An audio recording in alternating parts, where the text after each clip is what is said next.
Coisa mais linda que tem agora, mais mal prescrita, coisa mais perigosa que existiu na face da Terra, a coisa mais encrenca chama novo anticoagulante oral. Muito bem.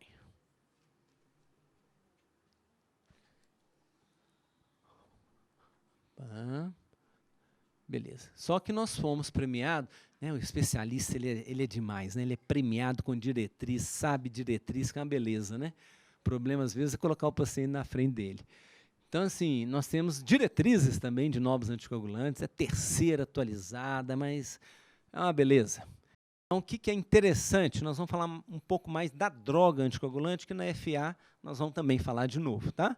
Mas o que é interessante, alguns pontos fundamentais dentro da diretriz.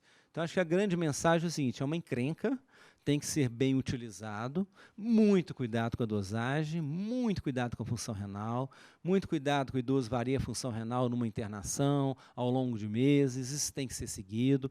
A idade, às vezes, é critério de reajuste de dose, as polimedicações também encrenca, e principalmente, né, o idoso agora tem a moda de câncer associado, tem um tratamento antineoplásico, e o tratamento antineoplásico muda todo o arsenal e meia-vida dos novos anticoagulantes orais. Então, nós vamos falar um pouquinho em relação a isso. Então, é um desafio, porque nós vamos ter várias entidades tromboembólicas dos nossos queridos idosos, né, seja pacientes idosos que tenham processos trombóticos de membro inferior, tromboembolismo pulmonar, pacientes idosos que têm próteses, né, seja aórtica, mecânica, mitral, bioprótese e assim vai, nós vamos saber o que poder usar ou não. Pacientes que têm, né, a coisa mais comum dentro da medicina, que também eu sou contra isso estar na mão do cardiologista, que é igual a hipertensão arterial, isso aí é uma coisa que vocês vão lidar, não tem como. Isso aí eu acho que, né, pela visão ampla da geriatria e comorbidades, como excesso de medicação, isso aí vocês têm que manipular isso, não tem condição de deixar isso na mão do especialista que não tem visão geriátrica, não. E a grande encrenca dos novos anticoagulantes é o uso fora das indicações de bula. Então, atualmente, às vezes, em hospital terciário, né, você está com umas indicações assim, absurdas, o paciente faz uma isquemia aguda, aterosclerótica de membro superior, você pega uma prescrição, o cirurgião prescreve um AS e passa um novo anticoagulante. Mas de onde que o novo anticoagulante, em algum trabalho, foi para uma isquemia aterosclerótica de membro superior? Então, isso eu vejo que eu conto que eu vi. Né? Então, o que nós temos? Fibrilação atrial, processo de tromboembolismo venoso e profilaxia. Então, por enquanto, nós temos aí essas as indicações. Cuidado, que é coisa nova, indústria, qualquer congresso que você vai, europeu, Estocolmo, aquelas estandes maravilhosas, aquela coisa que você fala assim, estou no paraíso, esse remédio é para tudo. Então, é um grande problema para a gente atual. Muito bem. Lembrar onde eles estão na cascata da coagulação, né, por mais que seja assim, mais primitivo para a gente, mas os inibidores diretos do fator 10A, pixabana e rivaroxabana, o fator 10A, o nosso querido varfarin, ainda presente, e o inibidor direto da trombina, que foi o primeiro a surgir, foi o da Bigatran, 2011, mais ou menos, leva, então, né, a não formação aí da fibrina, né, levando a dissolução aí. Muito bem, em 2011, na Circulation, né, que foi empolgação do cardiologista, aquela questão toda, quando surgiu da Bigatran, o chamado era o seguinte, né, qual que é a grande vantagem dos novos anticoagulantes comparado com o varfarin? Então, todo mundo assim, poxa, rápido início de ação, excelente, por isso que a gente não faz a ponte, né, um efeito muito mais predizível, perfeitamente, não tem a monitorização, existem fatores específicos que monitora, mas não tem como realmente monitorizar no Brasil. Baixo potencial de interação com comida, já começa assim, porque aí você vem rivaroxaban, você tem que ser com comida para aumentar a absorção. Baixo potencial de drogas, aí você já começa a dar uma ridazinha, porque eu vou mostrar assim, quadros e quadros de interação de drogas. Então, depois que surge aquele AUE, a gente vem com cuidados. Então, qual que é a grande vantagem? Eu acho que a grande vantagem é desadotar o paciente, porque o controle com varfarin, olha, vocês têm dificuldade, o negócio é difícil para burro entrar naquela faixa terapêutica. Eu vou provar para vocês, em 2015, que um paciente meu fez antes do congresso de geriatria. Ah, está aqui, em provar. Antes do Congresso de Geriatria, em 2015, que foi, obviamente, por volta de agosto, setembro, finalzinho, está aqui a data, 11/8 e tal. Tem daqueles pacientes loucos, pernósticos, absurdos, que controlam melhor do que qualquer estudo internacional. Esse bate qualquer estudo internacional com varfarin. Então, eu falei, não, o Coutinho, deixa eu tirar uma foto do seu controle aí, porque aí eu fiz o cálculo. Eu tenho que manter a faixa de 2 a 3. Então, vamos ver aqui. Fiquei curioso. Então, o resultado... aí o seguinte, né, a gente aprendeu muito lá com o Edgar, né, de classificar o idoso frágil, risco de fragilização, aquela coisa toda, bonitinho. Aí eu inventei um termo, né, o idoso A. Então, o idoso que usa varfarin é um idoso adotado. Então, não tem jeito. É telefone, é o WhatsApp, aí você ajusta, aí o diabo do comadinho sumiu, que era 1 miligrama, que era mais fácil você titular a dose, aí você tem que trabalhar com 2,65. É o mesmo drama que eu passo, vocês estão passando também. Aí vai, sobe, aí você ajusta, quebra comprimido, aí não sabe quebrar, o idoso não tem um acompanhante adequado, é uma zona. Então, você tem que adotar sem ganhar, né? Obviamente. Então, eu inventei o termo adotado. Então, o que esse paciente, melhor do que qualquer estudo internacional? 38% estava fora da faixa. 25% com risco de trombose, então o RNI estava baixo, e 13% com risco de sangramento. Então, só aí eu corroboro com vocês a nossa dificuldade do idoso polimedicado, com distúrbio cognitivo, insuficiência familiar, às vezes, de usar uma medicação que é o varfarin e que o controle é complicadíssimo. Muito bem, primeiro gráfico, primeiro quadro da diretriz de anticoagulante. Bom que ficou em vermelho. E por que eu não apaguei essa luz aqui?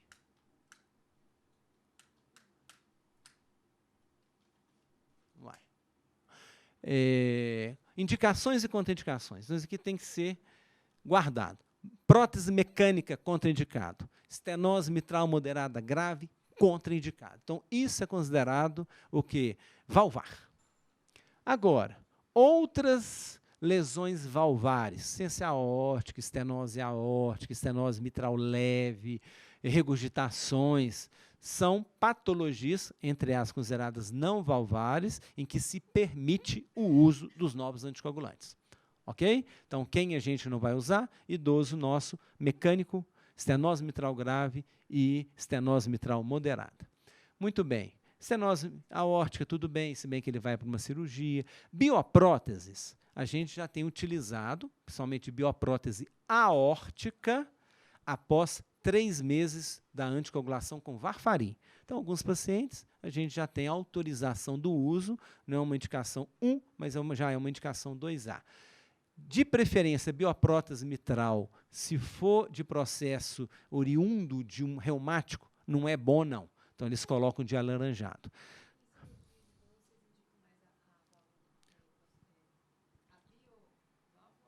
Até arrepio a pergunta, fantástico. Aórtico, a gente tem agora indicado... Pois não? Só eu. Obrigado. Comida aí fora. Mitral é difícil. Mitral é alto risco. Acima de 70, 75 anos, ciência mitral, estenose mitral, praticamente tratamento clínico. Aórtico, grande número de pacientes por endoprótese. E agora saiu no Congresso americano o emprego das endopróteses aórticas em pacientes de baixo risco. Então, o idoso de alto risco já era top, comparado com a cirurgia aberta, o paciente era inoperável, o moderado risco já tinha ganhado muito campo, as próteses evoluíram muito, e o de baixo risco agora, com autorização do paciente trocar para fazer um implante transcatéter. Mitral é complicado, só aórtico. Mitral está em andamento, mas ainda não tem um futuro, ainda tem um mitral clip para as insuficiências mitrais, com os resultados que ainda vão surgir. Eu acredito que vai evoluir. Não, é nova. Aí depende muito da funcionalidade. Não, aí depende, são várias variáveis. Primeiro, capacidade do paciente, se ele estiver em FA já, que a maioria está, já vai ter que usar anticoagulante? Coloca a mecânica. O paciente é um pouco mais velho, tem a condição cirúrgica, deixa a bioprótese, ela tem uma duração de 15 a 20 anos, não precisa de anticoagulação, se não tiver em FA. Então, vai depender muito da questão social, dela saber utilizar o anticoagulante e outras variáveis. Depende. Agora, padre geralmente é mais, né? Eu tenho paciente com 25, 30 anos, não sei porquê, a gente podia abrir até um trabalho, acho que eles rezam mais. Eu tenho 2 padres com 25 anos de bioprótese. É inacreditável. Então, depende muito, né? Atualmente, a moda é aórtico, né? Estenose aórtica. Então, antigamente, quando era residente, você pedia pacientes de 70, 80 anos, com comorbidade, ciência renal, porque era inoperável. Agora você faz TAV, o Madre Teresa é um dos grandes centros de TAV aqui em Minas e no Brasil, tem mais quase 200 casos, paciente de 90 anos, 94 anos, mas aí você tem um bom senso, né? Você tem que trabalhar a funcionalidade, você não pode tratar a válvula, você tem que ir lá tratar o paciente, ver as comorbidades, ver a família, tem que a questão do convênio, tá? Então, praticamente, esse quadro é o que vai resumir. Lembrar só do vermelhinho do quadro, né? Então, está aqui o organograma inicial, está em inglês, tá? Válvula mecânica, estenose mitral moderada grave, é varfarin, acabou. O restante, dependendo do Chades-Vasque, que nós vamos ver na fibrilação atrial, não vou falar isso, a gente vai dar preferência para os novos anticoagulantes orais na FA. Nós vamos voltar em FA, tá? Preocupa com esse quadrinho, não. Primeira lição, trocar de um anticoagulante para outro. Então, varfarin, o paciente está tomando varfarin, tem condição de ser trocado para novo anticoagulante oral. O que você tem que fazer? Descontinua o varfarin, assim que o RNI cair de 2, aí você pode começar o novo anticoagulante oral. Esse é o grande macete. Você não pode começar o novo anticoagulante oral com RNI acima de 2. Ok? Lógico. Nossa Senhora. É caro, tem jeito. É uma prestação. É complicadíssimo. Do novo anticoagulante para o varfarin. Então, o paciente está tomando novo coagulante e varfarin. O que você vai fazer? Concomitantemente, está tomando um novo anticoagulante, começa o varfarin, porque ele começa a fazer efeito ainda, demora. Quando o RNI passar de 2, você suspende o novo anticoagulante. Então, não tem mistério, né, em relação à troca de um para outro. Como está na diretriz, às vezes vocês vão passar por alguma situação dessa que o paciente fala, agora eu tenho condições, quero trocar para o novo anticoagulante. Espera cair de 2. Olha, perdi a condição, eu quero voltar para o varfarin. Então, que triste. Essa é ótima. Aham.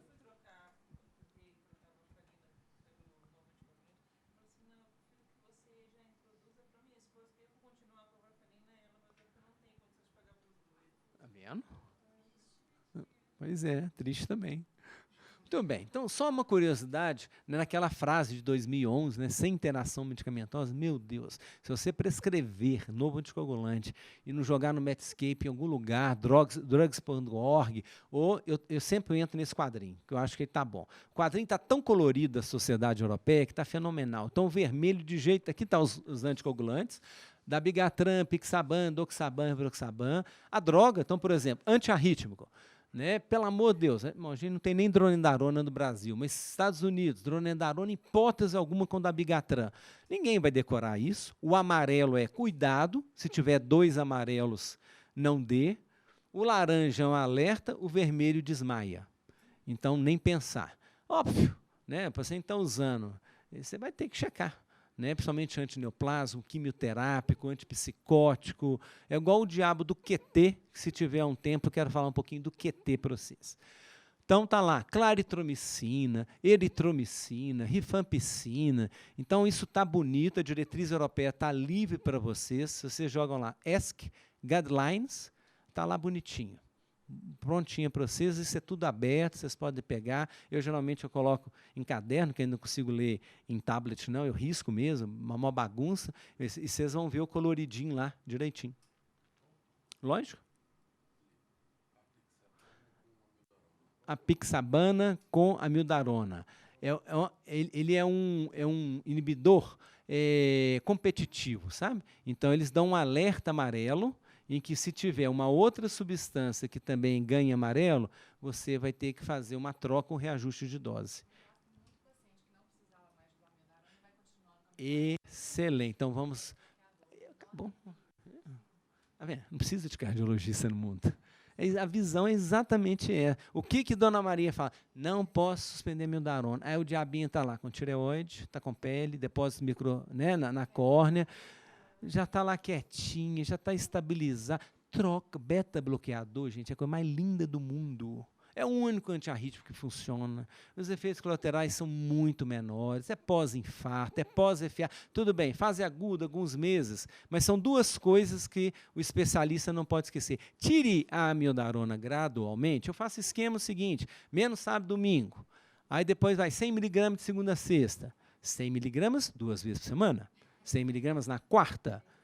Já começando o beta-bloqueador. Adoro fazer isso. Então, assim, acho que foi muito bem lembrado exatamente isso. Não esqueça da mildarona. Mesma coisa do diabo do Lasix. O paciente internou com furosemida, ciência cardíaca, tomou Lasix na bomba, de 8 em 8, aí chega para você no seu consultório, Dona Maria lá está tomando furosemida ainda 2 vezes ao dia, seca. Aí você fala, gente, já era para ter reduzido a dose. Tem pacientes idosos que usam assim, meio Lasix, segunda e quarta. Né? Aquela dose. Secou, porque eles estão em cima do muro, ciência renal e congestão. Aí você vai seguindo eles, né? E às vezes a família é tão orientada que eles já sabem, né? Ó, eu já acrescentei um meio da tarde. Falei, perfeito. Então, assim, acho que esse ponto dessas medicações são perigosas. Vocês veem como é que o remédio é perigoso, né? Então, aí vai para vocês, ó, vários remédios. Os Conazol. Conazol acho que pinta até de vermelho, né? Tudo que é vermelho.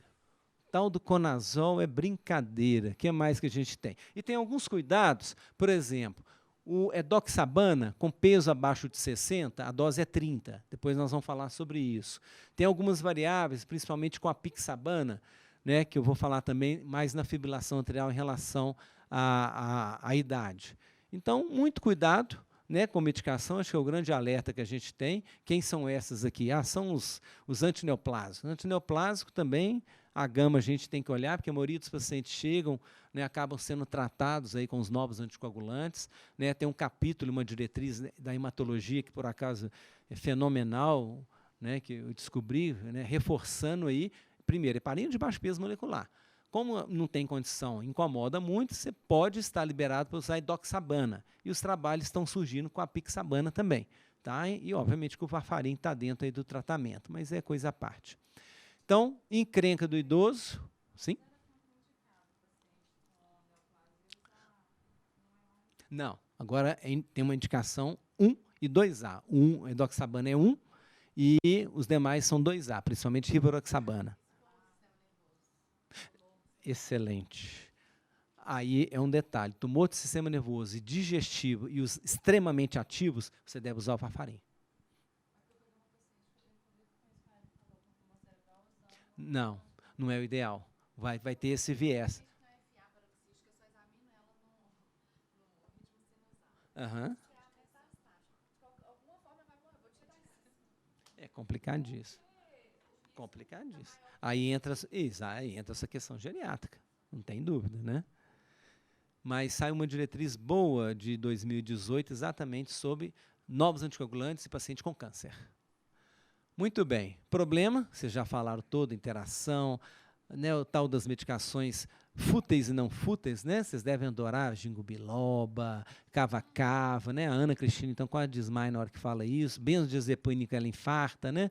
Então, medicações postergadas, que não devem ser utilizadas, critérios de Beers, que você sabe, de core sorteado, né? Descobri que o Zolpidem é a mesma coisa dos benzodiazepínicos. Pensei que eu estava fazendo uma coisa maravilhosa dando Zolpidem, estou atrapalhando também. Aí eu tive que aprender trazodona, mirtazapina. Estou ficando bom também, viu? Vocês ficam de olho que vocês perdem emprego. Então, assim, a encrenca é isso, não tem jeito, né? É medicação.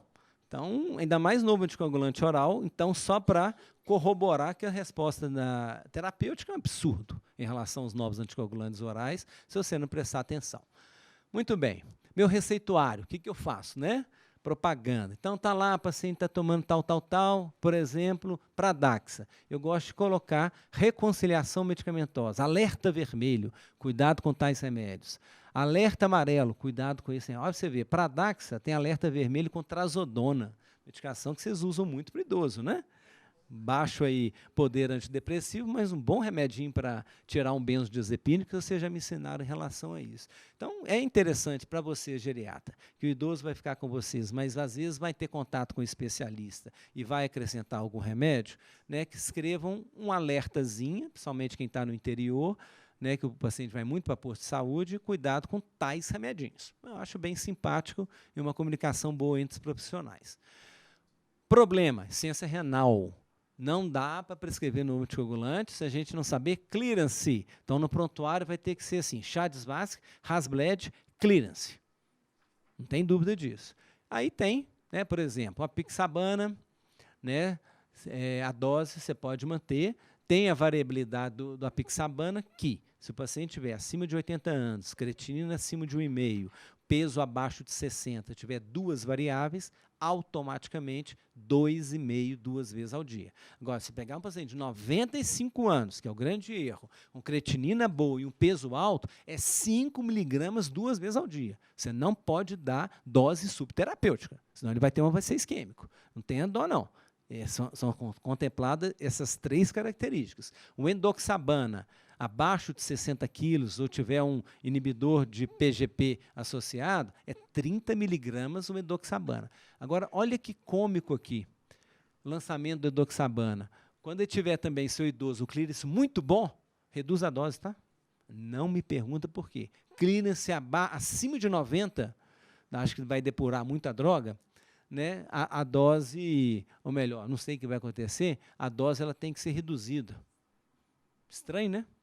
Não achei ainda solução, não, mas é o grande alerta. Clearance baixo e clearance alto. Da Bigatran, eliminação renal. Isso aí você vai praticamente evitar no paciente idoso que já tem insuficiência renal. Tanto que o corte de clearance dele, de contraindicação, né, já a partir de 30, você tem permitido somente os demais novos anticoagulantes. Abaixo de 15, em hipótese alguma. Tá? Vocês vão ver que vários pacientes renais idosos foram colocados dentro dos grandes trials que a gente vai ver lá na frente. Tem um quadrinho lindo para você, colorido, verde e amarelo. Vou te mostrar. Chá comigo. Muito bem. Ciência hepática, por curiosidade, tá? De acordo com alguns critérios. Isso aqui está muito bem na diretriz. Né? Ajuste de dose, acho que eu nem sei isso mais. Está aqui os critérios, você sabe de cor aí, do Child aí, pontuação. Nossa, tem um tempão que eu não vejo isso. Mas está aqui. Né, redução, qual que é o child A, B, C, o que pode utilizar. Então, lembre que tem isso para a gente fazer a cola lá na diretriz, tá? Isso é importante. Sangramento, tá aí.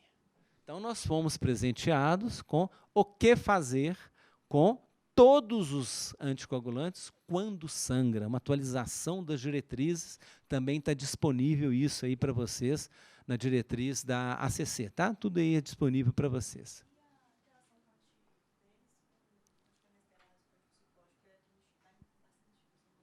Eu não lembro de ter visto no quadrinho, não. Não. Trazodona, sim. Os demais eu não tenho, mas é bom fazer sempre a pesquisa na internet, tá? Online, no Medscape, assim, drugs.org, porque eu sempre faço assim. Deve ter alguma coisa que ainda vai... Esse quadrinho engraçado, você vai saindo das diretrizes e vai aumentando o número de drogas que eles estão colocando nesse quadrinho, tá? Então, igual a colega falou, né, nunca deixe de ter certeza, vai procurar sim. Rivastigmina, essas todas que vocês usam, né? Bom, diretriz em relação à decisão do manejamento, só um detalhe, sangramento com novos anticoagulantes orais. Então, isso daqui está lá na diretriz, do ponto de vista de sugestões de mensurações. No Brasil, não tem mensuração de antifator 10A. Então, nós nunca vamos pegar um paciente que esteja usando e queira fazer dosagem de novo anticoagulante oral. Do ponto de vista, só para resumir, da Bigatran, apixabana, edoxabana, do ponto de vista de PTT, de RNI, funciona da seguinte maneira. Se você estiver tomando apixaban, o RNI estiver normal, não quer dizer que não esteja funcionando, não está na faixa supraterapêutica. Se o RNI estiver alto, não quer dizer que a faixa está normal ou que ele vai sangrar. Ou seja, não esquenta em fazer e preocupar com o RNI. O que a gente tem visto na prática clínica? Dona Maria está tomando Eliquis. Aí chega no PA por causa de pneumonia. Aí o diabo lá do plantonista lá pediu todo o screen laboratorial e pediu o RNI. Aí o RNI veio de 5. Aí o que você faz? Nada. Por quê? É a mesma coisa de medir o efeito anticoagulante com glicose. Ou seja, você não consegue inferir o que está acontecendo, o que você vai fazer. É só mensurações específicas antes do fator 10A. Então, essa alteração não consegue te fazer nenhuma conduta em relação a reduzir, a retirar. Então, vai te atrapalhar do ponto de vista de análise. Então, não preocupa que vocês vão ver isso. Ok? Então, esse quadrinho é só para isso. Pena que está um pouquinho abafado, né? Aqui, esse negócio aqui tem jeito. Enfim. Bom, primeira coisa que eu preciso saber, resumindo, sangramento é no sítio crítico, está instável, ou você precisa, caiu a hemoglobina mais de 2, é considerado maior. Se é considerado maior, está tomando varfarin, você vai dar, sim, a vitamina K. Né? Agora, assim, não, mas você tem que dar já o plasma. Não, perfeitamente, mas não deixa de dar a vitamina K e depois você vai dar, sim, o plasma, o fator 4, que a gente vai ver, etc. Mas é dada a vitamina K, de preferência IV, muito cuidado, não dê administração subcutânea de vitamina K, porque a absorção é extremamente errática, pode causar mais problemas, e caso você dê administração venosa, é 1 miligrama por minuto. Não pode acelerar, né, esse tipo de administração. Do ponto de vista de novo anticoagulante, né, se tiver uma ameaça, você vai suspender, né, o novo anticoagulante oral, etc. Vamos passar aqui para frente. Por exemplo, vitamina K, os reversores principais, né, o fator 4. Dependendo do RNI, a diretriz coloca bonitinho, ninguém vai saber de cabeça, eu deixo como cola também, a quantidade de unidades do fator 4 que você vai dar, dependendo do RNI. Nisso você já estancou hemorragia, se for em sítio compressivo, você já deu o quê? A vitamina K, né, principalmente venosa, ou você deu oral, evitar a subcutânea. Se for da Bigatran, você vai o quê? Tiver o antídoto, você vai fazer a utilização do antídotozinho. Se você não tiver o antídoto, você pode dar o fator 4 do concentrado, né? E pode fazer baseado com 50 unidades por quilo. Se você tiver a pixabana e doxabana, ainda não chegou o antídoto no Brasil, você pode fazer o fator 4. Né? Se não tiver o fator 4 disponível, você pode fazer o concentrado, né? O plasma ativado em determinadas unidades. Logicamente, quando você tiver seu caso, você vai pegar e sacola e você vai seguir direitinho. Tá? Mas é uma forma de fazer a manipulação do sangramento que pode existir e é colocado na diretriz. Exatamente. Então, está aqui os indicados, de acordo com a diretriz. Vitamina K, primeira linha, o fator 4. Né? E, obviamente, aqui no Dabigatran, a primeira linha vai ser, né, os MABs da vida. A primeira linha do fator 10A, ainda surgindo aí o seu antídoto, vai ser o fator 4. Então, isso aqui é a tabelinha mais de cola que a gente vai ter em relação à complicação de sangramento. Muito bem. Doses nas prevenção, já estamos acabando aqui. Então, nós temos a pixabana, na FA, da Bigatran e doxabana. A pixabana é o que eu falei.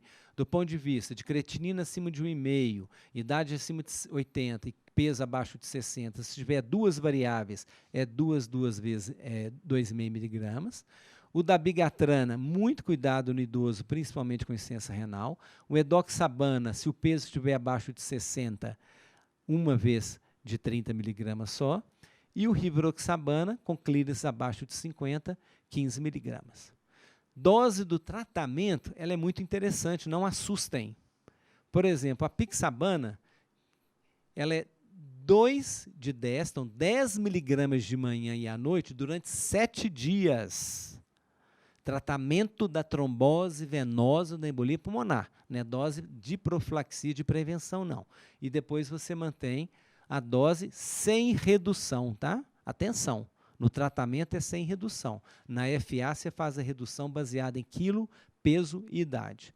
Quem a gente usa também muito? Rivaroxabana, faz o quê? O esquema de 2 de 15 durante 21 dias, depois você passa 1 de 20 sem redução de dose. Então, muito cuidado que nos tratamentos da doença tromboembólica é preconizada a não redução de dose, principalmente da bixabana e rivaroxabana, porque é dose de tratamento, ela é maior. Ok? Esse gráficozinho também tem que ser guardado. Mesma coisa, mas obviamente que, né, em off, pega um idoso com função renal extremamente alterada, clínice baixa, eu vou reduzir a dose. Tá? Mas eu não estou muito autorizado pela diretriz, não. O que é isso aqui? É só na cardioversão elétrica, contar para vocês, nós vamos falar da FA, que já está autorizado eu estar em uso do novo anticoagulante oral e fazer uma cardioversão elétrica, né? Muitas vezes o paciente está em uso do varfarin, nós vamos ver a estratégia de fazer o transesofágico ou fazer a medida só de 3 semanas com os anticoagulantes, depois a gente fala disso. A VCI, obviamente, não vou entrar em detalhe, porque é mais coisa do neurologista. Então, o paciente está usando o novo anticoagulante. Bonitinho. Ele faz o quê? Um AVC. Primeiro, dosar. Eu não consigo aqui no Brasil. Se ele tiver tido uma última ingesta do novo anticoagulante oral há mais de 48 horas, uma função renal normal, dependendo, obviamente, da funcionalidade, comorbidade, ação do neurologista, dentro de 4 horas e meia, eu posso tentar fazer uma trombólise, sim. Se eu tiver um antídoto disponível, eu posso atuar de outras formas, mas isso, todo esse esquema de AVC, você vai ter que ter um neurologista do lado orientando. Eu nem coloco a mãozinha, né? Se alguém for neurologista, obviamente vocês podem assumir, mas a gente tem uma ideia do que ele vai fazer. Né? Não sei vocês assim, se tem tanta prática, eu realmente não tenho, não. Do ponto de vista de sintomatologia, só até esquema transitório, eu sei que eles devem voltar um dia depois. Se o déficit neurológico for leve, moderado ou severo, eles voltam dias após. Quanto maior o déficit, eu sei que meu neurologista vai voltar até 14 dias depois. Então, só uma forma de vocês acompanharem com eles essa evolução da volta do novo anticoagulante oral, no caso aí do AVC isquêmico, também está na diretriz. E a questão da hemorragia, que também nós vamos chamar o neurologista, e é ele que vai decidir o retorno ou não da anticoagulação oral de acordo com as várias variáveis. Se for realmente severo, se foi vários microsangramentos, o paciente é muito idoso, muito fragilizado, será que nós vamos reconsiderar e voltar a esse novo anticoagulante? Ou não vamos? Vai ser uma decisão multi-equipe, principalmente com o pessoal da neurologia. Né? Em relação à FA, o que nós temos aí? Que nós temos maior frequência, nós temos muitas vezes uma subutilização, mas o risco do evento embólico é cada vez maior no paciente idoso. Às vezes a subutilização ela é pior. Né? A evolução do paciente idoso nos grandes estudos, seja com rivaroxabana, dabigatran e apixabana, são evoluções melhores do que o paciente até mais novo, nós vamos ver nos subgrupos. E nós temos que os trials que incluíram os idosos acima de 75 anos, eles foram muito presentes. Então, vocês foram presenteados com uma substância nova em que os idosos e os mais idosos foram bem incluídos. Então, está aqui a representação, né, isso aqui é em relação ao medo da gente utilizar, né, o novo anticoagulante oral. Às vezes a gente é mais influenciado pelos eventos induzíveis do que preveníveis, mas obviamente que vocês vão ter que ter o bom senso da utilização. E, eu adoro essa frase, eu coloquei. Vamos ler. A evidência da prevenção de aspirina na FA é fraquíssima, né, tendendo aí a malefício. Né, e os trabalhos mostram que o sangramento cerebral com aspirina, dá um Szinho só, ela é tão igual, né, com o anticoagulante oral. Então, tal da Szinho, ele permanece o grande drama da geriatria e o grande drama do especialista que às vezes passa para a prevenção primária, reforçando o que a gente falou. Passar anticoagulante, vocês estão careca de saber, essa questão do Edgar, né? A gente sabe muitas vezes que vocês têm a cautela da prescrição. Paciente idoso com câncer, o cara está metastático e tal, eu vou passar um novo anticoagulante para ele, vou tratar a patologia e não vou tratar ele. Então, vocês têm muito mais senso de brecar determinadas medicações do especialista, né? Essa é a visão importante, que inclusive o especialista está aprendendo isso, graças a Deus, o cuidado paliativo, que a gente tem que ter a visão maior, e não, né, tentar tratar o intratável. Diante disso, acho que o grande problema que entra, principalmente do idoso e o especialista, é que a funcionalidade, a comorbidade vai ser muito mais marcante no tratamento. TFA, necessariamente, não é ter que estar usando anticoagulante, mas TFA, o paciente está acamado com sonda, uma qualidade de vida ruim, polimedicado, será que vai me dar algum sucesso, dar um anticoagulante? É a visão que vocês têm que ter. Né? A prescrição ela pode realmente piorar a vida do seu idoso, né? Não é porque está na diretriz. A desprescrição, às vezes, vai ser o sucesso desse paciente com câncer, que tem que usar um anticoagulante, mas não vai poder usar um anticoagulante, porque a gente vai acabar reduzindo o sistema iatrogênico e melhorando o quê? A qualidade de vida do paciente idoso, que entra aí no cuidado paliativo. Ok? Dentro dos trials de idoso, isso aqui eu roubei do Congresso, nós temos que, no mundo real, quase 50% dos pacientes com fibrilação atrial, né, acima de 75 anos. E olha que legal, nos grandes trials, se eu pegar aqui, então vamos falar ao contrário, né? Menos de 65 anos, como é que é a representatividade? Nos grandes estudos, 30%, mais de 65 anos tem 70% dos idosos. No endoxabana, por volta também aí de 70%. No Relay, que é relacionado ao dabigatran, quase aí 84% são pacientes idosos. Então, os pacientes idosos estiveram presentes, graças a Deus, para essa discussão nossa dos novos anticoagulantes. A subanálise, por exemplo, do apixabana, mostra que 70% acima de 65 e 13% acima de 80 anos. E, se a gente pegar, os subgrupos, né, principalmente do sucesso, se a gente olhar aqui a linha de benefício, pegar os subgrupos em relação à eficácia de prevenção de AVC, mortalidade, sangramentos, todos os sangramentos, hemorragia cerebral, o subgrupo do idoso tende até ser um pouquinho melhor do subgrupo do paciente mais jovem. Então, a gente tem, obviamente, um poder de utilização dessas medicações, obviamente pensando na funcionalidade, nas comorbidades, aqui é a mesma coisa, só que olha que legal, 89% dos pacientes dos trials acima de 75 anos tinham disfunção renal. Então, também o idoso mais idoso renal, obviamente com cuidado do reajuste da dose, foram incluídos nos grandes trials. Ok? Fragilidade, capítulo legal para vocês que gostam da fragilidade, né, que não deve seguir um critério de exclusão, mas, obviamente, vocês têm muito mais know-how de uma diretriz cardiológica. Né, o benefício dos NOX sobre o varfarin, ele foi melhor demonstrado para o edoxabana e o apixabana nessa população. Então, o edoxabana e o apixabana foi bem mais, né, sucesso em população de idosos. Em relação à queda, que a gente gosta muito das frases da queda, né? Em estados de severa fragilidade, com mau funcionamento físico, expectativa de vida limitada, grande parte dos seus idosos, pode haver benefício limitado, anticoagulação, mas existem modelos analíticos que demonstrou que o paciente uso de varfarin, né, teria que cair 295 vezes para que o risco de hematoma subdural superasse o benefício. Com os novos, né, anticoagulantes, talvez esse número seria um pouquinho maior, né, esse número necessário de cair seja maior. Mas eu tenho paciente que é 100%, eu tenho paciente que caiu uma vez e que morreu. Então, assim, a batata quente está com vocês.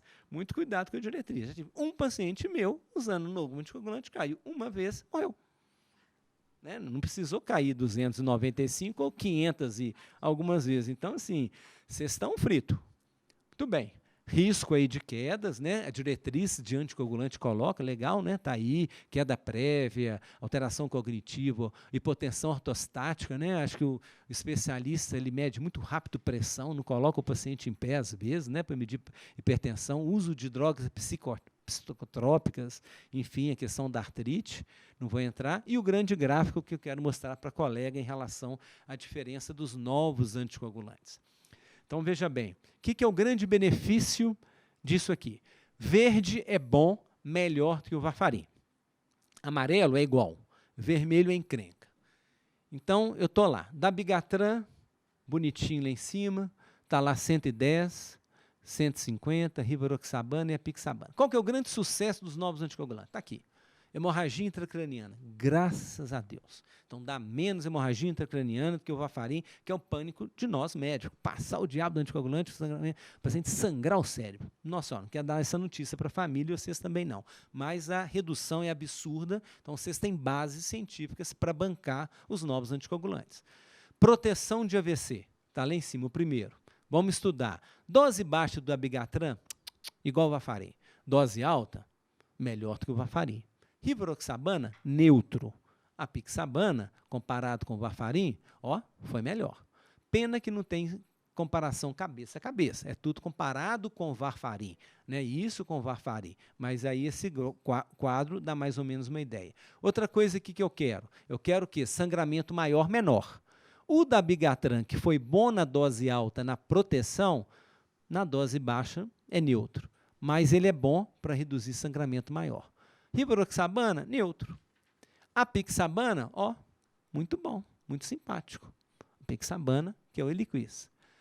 Do ponto de vista de sangramento digestivo, que é grande, nossa, vocês têm muito paciente idoso que internaram tomando anticoagulante, estão sangrando, ou está com sanguinho nas fezes, quer matar é o sanguinho nas fezes. Porque não é normal, não, vocês têm que pesquisar. Né? Não foi o anticoagulante ou foi o AS pronto. Não era para estar sangrando. Vocês pesquisam e é tumor que nós vamos pesquisar, é óbvio, não tem que esconder de ninguém, nem da família. Qual que é a encrenca de sangramento digestivo? Rivaroxabana e da Abigatran. Então, hipótese nenhuma, em qualquer árvore digestiva, não brônquia só, se tiver tido algum sangramento, nós, em hipótese algumas, vamos usar o rivaroxabana. Neutro, o apixabana. Então, por que a diretriz americana e a de neurologia em 2004 coloca como classe de indicação 1, mesmo comparando, sem comparar cabeça a cabeça, o apixabana? Proteção embólica de AVC, proteção de sangramento maior, neutralidade de sangramento digestivo, igual todos os outros de hemorragia intracraniana. Consequentemente, a diretriz de 2014, na prevenção secundária de AVC, do stroke, coloca classe 1, de recomendação o apixabana, varfarin também, se estiver controlando o RNI bonitinho, e o rivaroxabana cai para a classe 2A, por não ter mostrado benefício comparado com o varfarin na proteção dos eventos embólicos. Ele foi neutro e deu mais hemorragia. Então, muita atenção, porque né, a questão de sangramento. O que é o seguro do sangramento é meia-vida curta. Se o paciente sangrou e está tomando um dos novos anticoagulantes, que a meia-vida é 12 horas, em 12 horas melhorou o sangramento. Aquele que tem uma meia-vida maior, o sangramento vai perdurar mais. A questão da adesão tem que ser balanceada em relação à adesão dessa perda da meia-vida no sangramento. Está aí a diretriz da ARRA de 2014. Ok? Mundo real é importante? Lindo. A diretriz, o especialista adora, tá isso, grupo pequeno, fechado, controlado, não é realidade. Aí veio o mundo real, do apixabana, da bigatrana, apresentado no Congresso Europeu, e assim vai. Então, o que resumiu? Vamos lá. Está aqui, sangramento, deixa eu já colocar aqui, vocês não estão aguentando ver gráfico, não. Tratamento com a apixabana resultou no melhor redução do risco de sangramentos maiores quando comparado com rivaroxabana, também na redução de causas totais de hospitalização comparada com rivaroxabana e da bigatrana. Ok? Então, realmente, mesmo na grande número de populacional, depois do lançamento dos trials, o sangramento maior foi menor com a apixabana. Do ponto de vista de prática clínica, eu gosto muito, tem muita prática clínica do Eliquis. Né? Embolia pulmonar eu acho muito simpático, eu gosto muito do Xarelto. Tá? Eu acho que eu tenho muita prática clínica. Muito bem. Agora tem desafio, lógico. Geriatria não é uma coisa simples, né? 18 anos, atleta, né? Tá aqui. A encrenca vem o quê? Essa prótesezinha linda, porque vocês vão ter a Dona Maria, né, que faz uma síndrome coronariana aguda, mas tem FA, um chá de Svasky alto, e você tem que, então, bolar se ela vai tomar o quê? AS, clopidogrel e anticoagulante. Aí a Dona Maria, que fez a síndrome coronariana aguda, que não vai ser fácil para vocês, que agora está com a terapia tríplice, ela tem um quadro agudo de colecistite, tem que uma cirurgia, e a Dona Maria, então, está com o novo anticoagulante, AS, clopidogrel, e tem para ir para a cirurgia, mas está com 30 dias dessa síndrome coronariana aguda, E aí, o que vocês vão fazer? Olha que coisa maravilhosa. Isso vai acontecer, porque tudo que é complicado é de vocês. Então, qual que é a encrenca do stent? O stent é aterosclerose. Eu tenho que ter inibição de plaqueta. É o quê? Inibidor de ciclooxigenase mais ADP. Então, é AS mais clopidogrel, casca fora, ticagrelor e prasugrel, porque os estudos são escassos em relação à tripla uso dessas medicações no caso. Mas eu tenho que ter um anticoagulante porque está formando fibrina no átrio e eu tenho que manter, então, o diabinho do anticoagulante.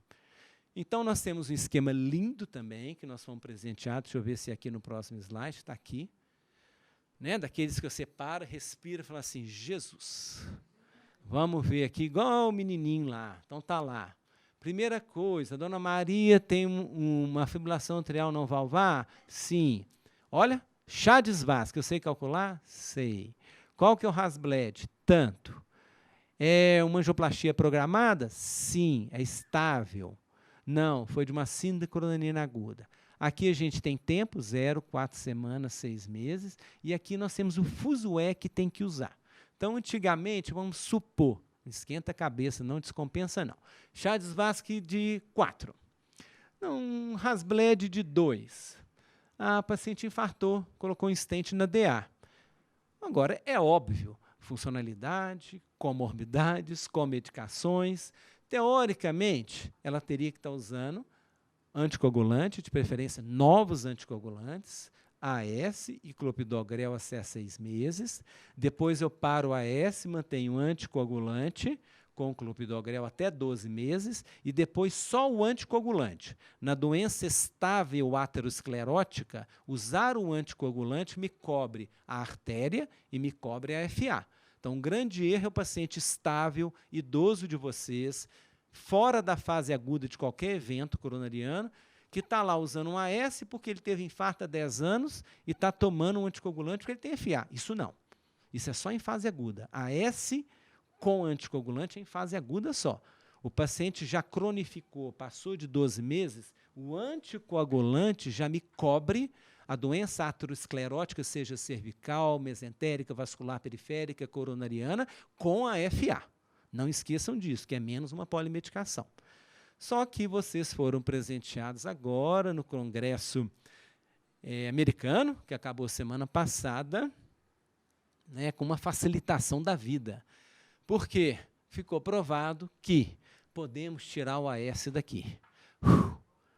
Agora nós podemos usar o novo anticoagulante de preferência, ao varfarin, mais o clopidogrel. Então saiu o estudo Augustus, né, que em pacientes com fibrilação atrial, com quadro coronariano agudo ou uma angioplastia, tratado com clopidogrel, né, um regime antitrombótico com apixabana sem aspirina, apixabana então com clopidogrel, resultou em menos sangramento, menor hospitalização, sem diferenças do ponto de vista de eventos isquêmicos. Graças a Deus, cascamos fora com a S, isso aí vai ser remodelado, com certeza, nas últimas programações de organograma, mas está cada vez mais forte que, naquele período agudo, eu possa manter, então, clopidogrel e, de preferência, o novo anticoagulante.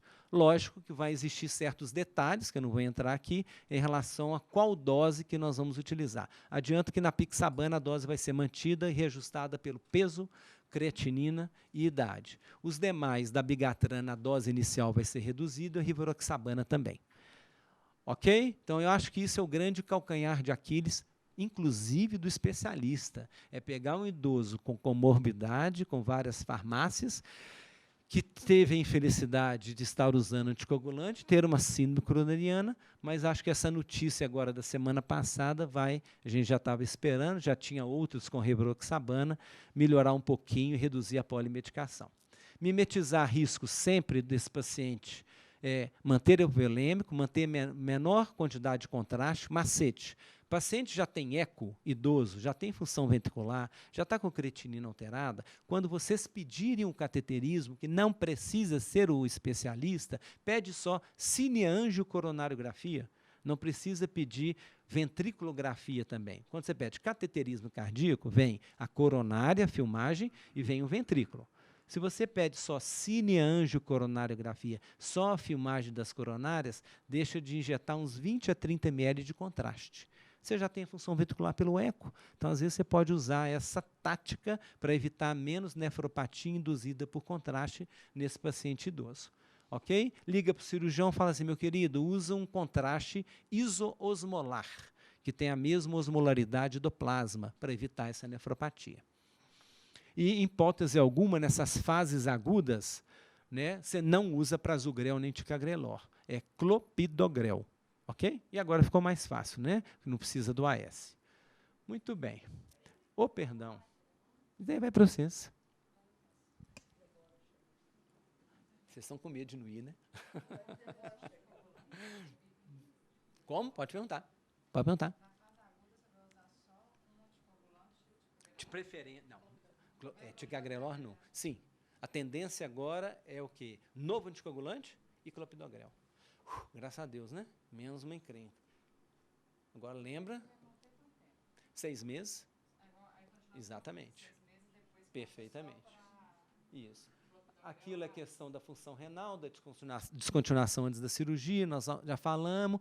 Não use, né, off-label, está acabando, novos anticoagulantes. Então, lá no Canadá, cismaram de dar novo anticoagulante para válvula mecânica. Bombou, levou ferro. Então, eu inventei também o paciente NEM. Não invente moda. Tá? Mas, obviamente, também agora, semana passada, né, tudo que a gente fala agora, no futuro é mentira. Aí o tal da Coreia lá, né, me mandou, né, dentro do Jack, grande revista americana da cardiologia, o especialista adora o Jack, acha demais. Então tá lá, evolução de pacientes com estenose mitral moderada grave, tomando novo anticoagulante. Pô, Pedro, mas no primeiro slide da aula você me fala que não pode dar novo anticoagulante para o diabo do paciente tem estenose mitral. Eu sei, mas essa aí semana passada saiu e está escrito. Pacientes com fibrilação atrial que tem estenose mitral, no caso moderada grave, o uso de novos anticoagulantes é promissor. E a hipótese de prevenção, né, de prevenir tromboembolismo. Então, isso tem que ser pesquisado com trials maiores. Então, o sonho do cardiologista é que isso vai prosseguir, como vai prosseguir, vai ser feito, né, utilização de estudos randomizados e, com certeza, talvez dentro de alguns anos, eu estou escrevendo, eu estou falando aqui que só prótese mecânica que não pode ser dado novo anticoagulante. Vai passar alguns anos, eu vou falar que o novo anticoagulante está liberado para todos os pacientes com fibrilação atrial. Eu acho que não, a coisa mais importante. Ó, para você ver, o trem é tão difícil, muda tanto, né, que a gente não sabe prescrever AS.